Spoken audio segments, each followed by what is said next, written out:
Meine Damen und Herren, das hier ist David Bowie, der hat ein neues Album raus, das heißt Heathen. Welcome on my show. Thank you very much. Here we are, E-werk. Yes, in Germany. Yeah. At last. Yeah, it's a very hot gig so far. We haven't even been out there.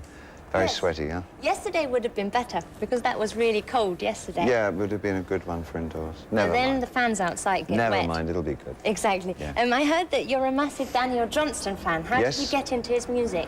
Well, you know, his cassettes have been circulating in America for a very long time. What he used to do is make his little cassettes at home and then take them to the record store locally and swap them for comics. And then they liked his cassette so much, the guy who owned the record shop said, can we start selling them to people? And he said, fantastic. You know. It's very sweet. It's a sweet little story. And he's blessed with a wonderful ear, and he writes beautiful melodies. And he was very influential in the 80s to a lot of people like myself who like outsider music.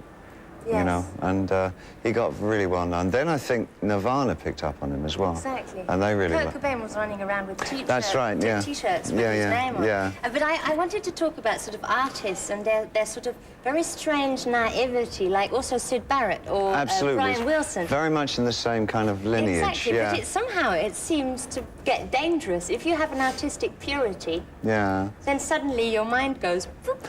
No, I don't think so. I just don't think that they've not been assimilated by the mainstream. Their ideas haven't been affected by the mainstream.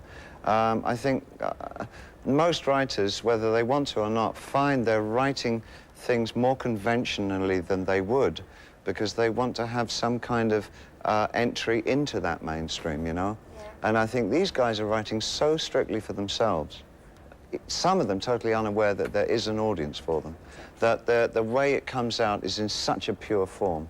It really is unadulterated, you know, and it's terrifically inspiring. Yeah. And I kind of like listening to that kind of music more than mainstream because it has this pureness, this quality of real truth about it. Yeah. Definitely. Yeah. But on your new record, I found a song, A Better Future, which I thought is very naive in a positive way, because it's a very demanding song. But very simplistic. Exactly. I mean, it couldn't be more obvious what I'm saying. Yes, yes. It's nearly sort of childish, isn't it? Yes, it is. Yeah. And it's written, of course, with my child in mind. I mean, it's written because I've got a 2-year-old child, a beautiful, wonderful child, and I want her to have a terrific world to grow up in, you know, but it's not going to be like that, but you still want that anyway. Yeah. So the song was a very direct demand. Exactly, and we want everybody to listen to you kind of like that. I wish, huh?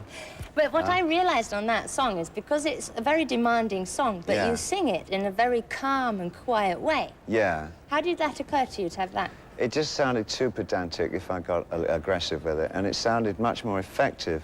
I don't know, I think opposites often make a lovely effect, you know? And if you're saying something that's very demanding, but to say it in a very kind of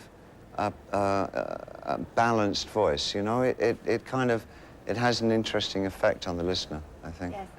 It's like saying, I'm going to kill you in the morning. Yes. Kind of. Happy birthday, tomorrow you're going to die. That's it, exactly. It's like, whoa. Yeah, oh, God. Sounds like you really mean it. Exactly. But if you just shout it, you might just be angry for that minute.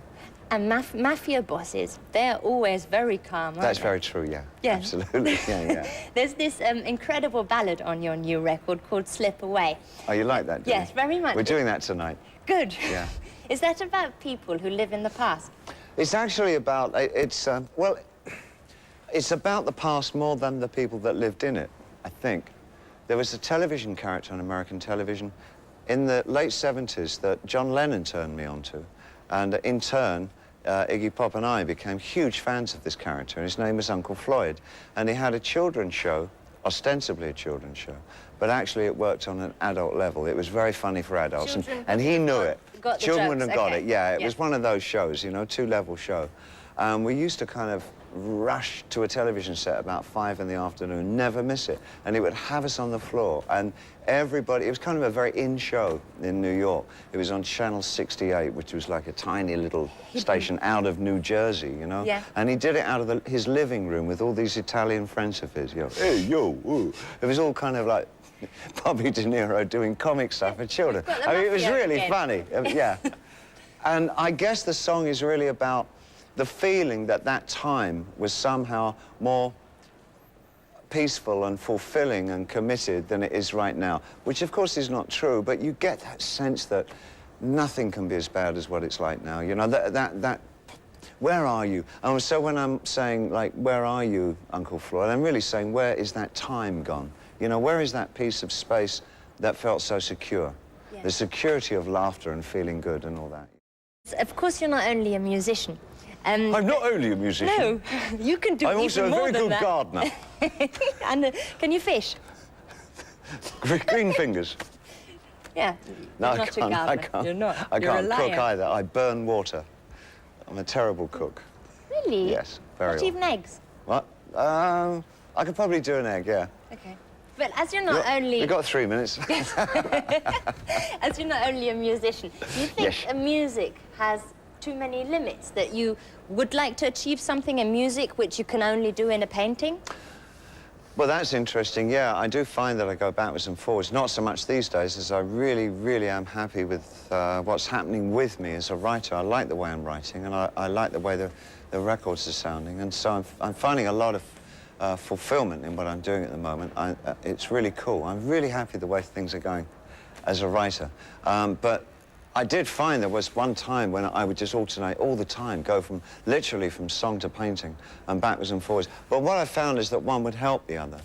And it would, if I got to a block on the song, I would often go kind of, I don't know how to describe it, but I'd paint it out. I'd paint out the song, maybe not in a figurative, literal way, but I'd paint out the weight of the song or the kind of the aesthetic of the song.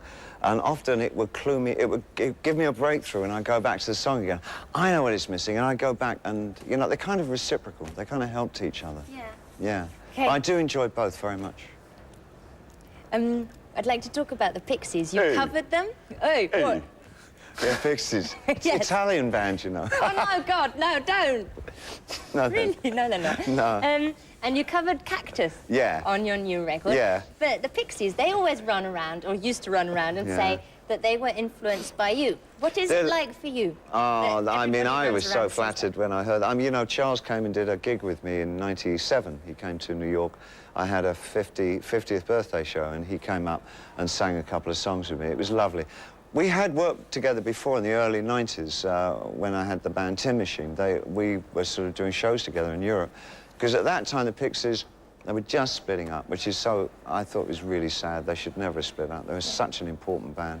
For me and my friends at the time, I think we thought that the Pixies and do come, there's about 50 people just want to come. I wouldn't let them in. I wouldn't. The Pixies and Sonic Youth, really, I think in the 80s were the bands that we thought were any good, you know. They were the only two, actually, that were doing much interesting. It just seemed to me a real shame that America itself didn't support the Pixies, you know? And it's their own country, and nobody bought them. First time I saw them in America was at a high school hop type thing. Oh, God. This is at the peak of their popularity in Europe. And there was like 50 people there. I couldn't believe that there was really no recognition for them in America. Yeah. And they broke up because of that. There was just no support. And I just thought that unfortunate. It's always a shame that bands like that, and then afterwards, when they've broken up, lots of people then they say, oh, what a great band they were, dying, blah, blah, blah. isn't it? Then suddenly you realise how super the person was. It is a bit like that, yeah. Yeah. Was that too sad now with the ending? No, puts me in the right mood for a show. Sorry. I am a bit negative sometimes. No, my songs are all sad anyway. No, I've got some happy ones tonight. Yes, they are. There are lots of I'm doing some happy ones, yes. Yeah. We're through already. In between the great slabs of miserable Making things. Everybody cry in the sunshine. Yeah. Thank you very much. It's been my great pleasure. Were we quick enough? You were, Charlotte. You were great. Thank you. You're true to your word. Thank you very much.